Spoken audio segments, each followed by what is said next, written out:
Hi ಎಲ್ರಿಗೂ ಕೂಡ ನಮಸ್ಕಾರ. ಇವತ್ತಿನ ಒಂದು ವಿಡಿಯೋ ನಾನು ಈಗ ಸ್ಟಾರ್ಟ್ ಮಾಡ್ತಾ ಇದ್ದೀನಿ. ಸೊ ಇವತ್ತಿನ ಒಂದು ವಿಡಿಯೋ ನೋಡಿ ಹೆಂಗೆಂಗೋ ಆಯಿಲಿಂಗ್ ಎಲ್ಲ ಹಾಕ್ಕೊಂಡು ಎಲ್ಲ ಶುರು ಮಾಡಿದ್ದೀನಿ.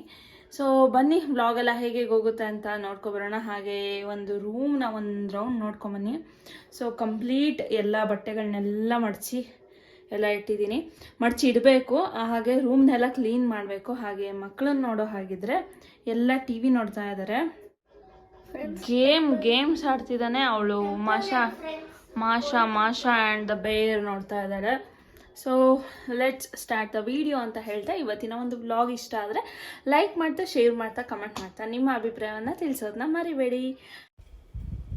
ಸೊ ಫ್ರೆಶ್ ಅಪ್ ಎಲ್ಲ ಆಯಿತು. ಮಕ್ಳುಗಳಿಗೆಲ್ಲ ಕುಂಕುಮನ ಇಟ್ಟು ದೇವ್ರ ಮನೆ ಮುಂದೆ ಕೂರಿಸಿ ಪ್ರಾರ್ಥನೆನ ಶುರು ಮಾಡಿಸಿದ್ದಾಗಿದೆ.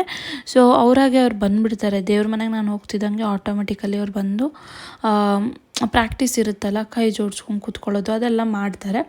ಸೊ ಅದೆಲ್ಲ ಆದಮೇಲೆ ಕಮ್ ಟು ದಿ ಟಾಪಿಕ್. ಇವತ್ತು ನಾನು ಈ ಒಂದು ಟಾಪಿಕ್ ಬಗ್ಗೆ ಮಾತಾಡಲೇಬೇಕು ಅಂತ ಮಾತಾಡ್ತಾ ಇರೋದು. ಯಾಕಂದರೆ ಇತ್ತೀಚಿನ ದಿನಗಳಲ್ಲಿ ನನಗಂತೂ ತುಂಬ ರಿಯಲೈಸ್ ಆಗಿರುವಂತಹ ಈ ಒಂದು ವಿಷಯ ಯಾವುದಪ್ಪ ಅಂತ ಅಂದರೆ, ಪ್ರತಿಯೊಬ್ಬ ವ್ಯಕ್ತಿಯ ಜೀವನದಲ್ಲಿ ತಾಯಿಯ ಪಾತ್ರ ಎಷ್ಟು ಮುಖ್ಯವಾಗಿರುತ್ತೆ ಅನ್ನೋದನ್ನ ನಾನು ಇವತ್ತು ಹೇಳ್ತೀನಿ. ಸೊ ಯಾಕೆ ಈ ಮಾತನ್ನು ಹೇಳ್ತಾ ಇದ್ದೀನಿ ಅಂತ ಅಂದರೆ, ಒಬ್ಬ ಗರ್ಲ್ಗಾಗಿರ್ಬೋದು, ಒಬ್ಬ ಬಾಯ್ಗಾಗಿರ್ಬೋದು, ಇಬ್ಬರಿಗೂ ಮುಖ್ಯವಾದ ಪಾತ್ರವನ್ನು ತಾಯಿ ಹೊಂದಿರ್ತಾಳೆ. ಸೊ ಚಿಕ್ಕ ವಯಸ್ಸಿನಿಂದ ಅವರಿಗೆ ಏನು ಬೇಕು ಏನು ಬೇಡ ಹಂಗೆ ಮಾತ್ರಕ್ಕೆ ತಂದೆ ಪಾತ್ರ ಮುಖ್ಯ ಅಲ್ವಾ ಅಂತ ಅಲ್ಲ, ತಂದೆಗಿನ್ನ ತಾಯಿ ಪಾತ್ರ ತುಂಬ ಮುಖ್ಯ ನನ್ನ ಪ್ರಕಾರ. ಯಾಕೆಂದರೆ ಒಂದು ಮಗುಗೆ ಏನು ಬೇಕು ಏನು ಬೇಡ, ಏನು ಇಷ್ಟ ಏನು ಕಷ್ಟ ಪ್ರತಿಯೊಂದೂ, ಅದರಲ್ಲೂ ಈ ಹೆಣ್ಮಕ್ಳಿಗೆ ಹೇಗಿರಬೇಕು ಅಂತ ಅಂದರೆ, ಪ್ರತಿಯೊಂದನ್ನು ಫ್ರೆಂಡ್ ರೀತಿಯಲ್ಲಿ ಶೇರ್ ಮಾಡ್ಕೊಳ್ಳೋಕ್ಕೆ ಅವ್ರು ರೆಡಿ ಇರ್ತಾರೆ. ಬಟ್ ನಾವು ಅದನ್ನು ಅರ್ಥ ಮಾಡಿಕೊಂಡು ರೆಡಿಯಾಗಿರಬೇಕು. ಹಾಗೆ ಒಬ್ಬ ಹುಡುಗಂಗೆ ಮಾತ್ರ ಅವಶ್ಯಕತೆ ಇರಲ್ವ ಅಂತ ನೀವೆಲ್ಲ ಕೇಳ್ಬೋದು. ಗಂಡು ಮಕ್ಳಿಗಾದರೂ ಹೆಣ್ಮಕ್ಳಿಗಾದರೂ ಅಷ್ಟೇ, ಇಬ್ರಿಗೂ ಕೂಡ ಅವಶ್ಯಕತೆ ಇದ್ದೇ ಇರುತ್ತೆ. ಸೊ ಗಂಡು ಮಕ್ಳಿಗೆ ಹೇಗೆ ಅಂತ ಅಂದರೆ, ಒಂದು ಬಾಂಧವ್ಯವನ್ನು ಬೆಳೆಸೋದಕ್ಕೆ ತಾಯಿ ತುಂಬ ಮುಖ್ಯವಾದ ಪಾತ್ರವನ್ನು ಹೊಂದಿರ್ತಾಳೆ. ಫಾರ್ ಎಕ್ಸಾಂಪಲ್, ಈಗ ಹೆಣ್ಮಕ್ಳ ಜೊತೆ ಹೇಗೆ ಬಿಹೇವ್ ಮಾಡ್ತಿರಬೇಕು ಅಥವಾ ನಮ್ಮ ಜೊತೆ ಹೇಗೆ ಬಿಹೇವ್ ಮಾಡ್ತಾ ಇರಬೇಕು, ಹೆಣ್ಮಕ್ಳಿಗೆ ಯಾವ ರೀತಿಯಾದಂತಹ ಗೌರವನ ಕೊಡಬೇಕು. ಸೊ ಆ ಎಲ್ಲ ಬಾಂಧವ್ಯನ ಯಾರು ಹೇಳ್ಕೊಡ್ತಾರೆ ಅಂತ ಅಂದರೆ, ತಾಯಿ ಹೇಳ್ಕೊಡ್ತಾಳೆ. ಅದೇ ಹೆಣ್ಮಕ್ಳಿಗೆ ಅಂದರೆ, ನೀನು ಹೀಗೆ ಇರಬೇಕು ಲೈಫಲ್ಲಿ, ಈ ಕಡೆ ಹೋದರೆ ಇದು ತಪ್ಪು, ಈ ದಾರಿಯಲ್ಲಿ ಹೋದರೆ ಇದು ಸರಿ, ಈ ಕೆಲವೊಂದೊಂದು ವಿಷಯನ ತಾಯಿ ಹೇಳ್ಕೊಡ್ತಾಳೆ. ಇಬ್ಬರ ಲೈಫಲ್ಲೂ ತುಂಬ ಮುಖ್ಯ ಆಗುತ್ತೆ. ಆದರೆ ಹೆಣ್ಮಕ್ಳ ಲೈಫಲ್ಲಿ ಹೆಂಗೆ ಅಂದರೆ, ಅವ್ರ ಮಕ್ಕಳು ಅವ್ರಿಗೆ ಇಷ್ಟ ಕಷ್ಟಗಳನ್ನ ಯಾವಾಗ ಕೇಳ್ತಾರೆ ಆವಾಗ ತಾಯಿಯ ಪಾತ್ರ ಒಂದಷ್ಟು ಪರ್ಸೆಂಟಷ್ಟು ಕಮ್ಮಿ ಆಗುತ್ತೆ. ಫಾರ್ ಎಕ್ಸಾಂಪಲ್, ಈಗ ನನ್ನ ಏಜ್ ಅಷ್ಟು ನಮ್ಮ ತಾಯಿಗೆ ಇವಾಗ ಏನಿದ್ದೀವಿ, ಈಗ ಇದು ಕಷ್ಟನಾ ಇದಿಷ್ಟನಾ, ಇಲ್ಲಿ ಒಂದು ಹಾಸ್ಪಿಟಲ್ಗೆ ಹೋಗ್ಬೇಕಾದ್ರೆ ನಾನು ಕರ್ಕೊಂಡು ಹೋಗ್ತೀನ, ಆ ಒಂದು ಸರ್ಟನ್ ಏಜಿಗೆ ಬರೋವರೆಗೂ ತಾಯಿಗೆ ಮಕ್ಕಳು ತುಂಬ ಮುಖ್ಯ, ಮಕ್ಕಳಿಗೆ ತಾಯಿ ಅಷ್ಟೇ ಮುಖ್ಯ. ಇನ್ನು ಗಂಡು ಮಕ್ಳಿಗಾದರೆ ಸರ್ಟನ್ ಬುದ್ಧಿ ಬಂದು ಅವ್ರ ಕಾಲ ಮೇಲೆ ಅವ್ರು ನಿಂತ್ಕೊಂಡು ಅವ್ರ ಜಾಬ್ಗೆ ಹೋಗೋವರೆಗೂ, ಅದಾದಮೇಲೆ ಅವ್ರು ನೆಸಸರಿ ಇರಲ್ವ ಅಂತ ಅಲ್ಲ, ನೆಸಸರಿ ಇರುತ್ತೆ. ಬಟ್ ಅಷ್ಟು ಅವರು ಇರಲೇಬೇಕು ಹೋಗಲೇಬೇಕು ಅನ್ನುವಂತಹ ನೆಸಸರಿ ಇರಲ್ಲ ನನ್ನ ಪ್ರಕಾರ. ಸೊ ಇಬ್ರಿಗೂ ಅಷ್ಟೇ ತಂದೆ ತಾಯಿಗಳ ಒಂದು ಅವಶ್ಯಕತೆ ಮ್ಯಾಕ್ಸಿಮಮ್ ಅಂತ ಅಂದರೂ 18ರಿಂದ 20 ವರ್ಷದವರೆಗೂ ಮಕ್ಕಳಿಗೆ ಬೇಕೇ ಬೇಕು. ಯಾವ್ದು ತಪ್ಪು ಯಾವ್ದು ಸರಿ ಅಂತ ತಿಳ್ಕೊಳ್ಳೋಕ್ಕಾಗಿರ್ಬೋದು, ಅಥವಾ ಯಾವುದೇ ಒಂದು ಗೈಡ್ ರೀತಿಯಾಗಿ ಇರ್ಬೋದು. ಇನ್ನು ಮುಂದೆ ಬೇಡವಾ ಅಂತ ನೀವೆಲ್ಲ ಕೇಳ್ಬೋದು. 18-20 ವರ್ಷ ಆದಮೇಲೆ ತಂದೆ ತಾಯಿಗಳ ಅವಶ್ಯಕತೆ ಇಲ್ವಾ ಅಂತ, ಇಲ್ಲ, ಆ ಥರ ನಾನು ಹೇಳ್ತಾ ಇಲ್ಲ. ಅದಾದಮೇಲೂ ಅವಶ್ಯಕತೆ ಇದ್ದೇ ಇರುತ್ತೆ.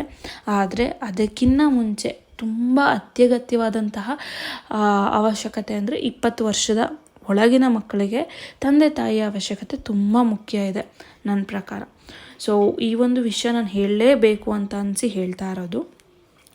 ಸೊ ಹಾಗೆ ನಾನು ಹಾಸನಲ್ಲಿ ಇದ್ನಲ್ಲ, ಹಾಸನಲ್ಲಿ ಸ್ವಲ್ಪ ಎಲ್ಲರೂ ಹೊರಗೆ ಹೋಗೋಣ ಅಂದ್ಕೊಂಡ್ವಿ. ಬಟ್ ಮಕ್ಕಳನ್ನೆಲ್ಲ ಕರ್ಕೊಂಡು ಹೋಗೋಕ್ಕಾಗಲ್ಲ ಅಂದ್ಬಿಟ್ಟು ಮನೆಗೆ ಫ್ರೋಝನ್ ಮೋಮೋಸ್ನ ತರಿಸಿದ್ದೆ. ಬಟ್ ಇದು ಹೆಲ್ತ್ ವೈಸ್ ಒಳ್ಳೆಯದಲ್ಲ, ನಿಮಗೂ ನಾನು ಸಜೆಸ್ಟ್ ಮಾಡೋದು ತಿನ್ನೋಕ್ಕೆ ಹೋಗಬೇಡಿ. ಬಟ್ ಎಮರ್ಜೆನ್ಸಿ ಅಂದರೆ, ಈ ಮಕ್ಕಳು ಏನಾದರೂ ಬೇಕು ಅಂತ ಅನ್ನುವಂತಹ ಟೈಮಲ್ಲಿ ಅಕೇಷ್ನಲ್ ಆಗಿ ಒಂದ್ಸಲಿ ಕೊಡ್ಬೋದು ಅಷ್ಟೆ. ನಮ್ಮಮ್ಮ ಆವಾಗಿನ ಡ್ಯೂಟಿಯಿಂದ ಬಂದಿದ್ದರು. ಸೊ ಏನೋ ಮಾಡ್ತಾಯಿದ್ದಾರೆ. ಇಲ್ಲಿ ಮೋಮೋಸ್ ಎಲ್ಲ ಓಪನ್ ಮಾಡ್ತಾಯಿದ್ದೀನಿ. ಯಾಕಂದರೆ ನಾನು ಫಸ್ಟ್ ಟೈಮ್ ಇಲ್ಲಿ ಓಪನ್ ಮಾಡ್ತಾ ಇರೋದು. ನಾನು ಒಂದು ಸಲ ತರಿಸಿದ್ದೆ ಅಷ್ಟೇ. ಇದು ವೆಜ್ ಪನ್ನೀರ್ ಮೋಮೋಸು. ಸೊ ಚೆನ್ನಾಗಿತ್ತು ಆ್ಯಕ್ಚುಲಿ, ಟೇಸ್ಟ್ ವೈಸ್ ಮಾತ್ರ ಸೂಪರಾಗಿತ್ತು. ಅದ್ರ ಬಗ್ಗೆ ಏನೂ ಚಿಂತೆ ಇಲ್ಲ. ನೋಡಿ ಈ ರೀತಿಯಾಗಿ ಇರುತ್ತೆ. ಆ್ಯಕ್ಚುಲಿ ನಾವು ಹೊರಗೆ ತಿಂತೀವಲ್ಲ, ಆ ಮೋಮೋಸು ಫ್ರೋಝೋನೇ ಆ್ಯಕ್ಚುಲಿ. ಏನು ಮಾಡೋಕ್ಕಾಗಲ್ಲ, ಮನೇಲಿ ಮಾಡಿರೋದು ಅಂತ. ಆಮೇಲೆ ಅವ್ರು ಡೀಪ್ ಫ್ರೈ ಮಾಡ್ತಾರಲ್ಲ, ಆ ಎಣ್ಣೆ ಯಾವುದಿರುತ್ತೋ ಏನೋ ಅನ್ನುವಂತಹ ಭಯ ಇರುತ್ತೆ ನನಗೆ. ಸೊ ಇದಾಗಿತ್ತು. ಅದಾದಮೇಲೆ ಇದೊಂದು ಗ್ಲಿಮ್ಸ್ ಇತ್ತು.